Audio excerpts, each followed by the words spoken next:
I tell people all the time, you want to be asset rich, you don't want to be liability rich. And more people are spending their time on becoming liability rich opposed to asset rich. You know, I told him the other day, I don't feel comfortable driving the car of my dreams if I don't own the house of my dreams. You know, and I'm going to say this one more time. I don't feel comfortable owning the car of my dreams if I don't own the house of my dreams.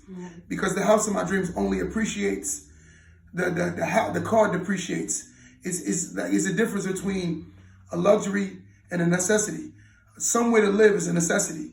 A car is a luxury. You know, that's why they got public transportation. So if I needed to get around, I can get around.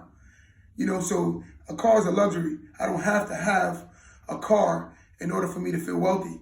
So when we came on this platform, and you know, my brother Kenny, we decided to create this whole formula so we can help more people think on a better magnitude of thinking, intellect-wise.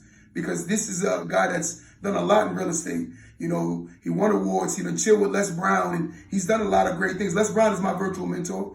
I have never physically met him, but he's my virtual mentor. Virtually, I look up to him.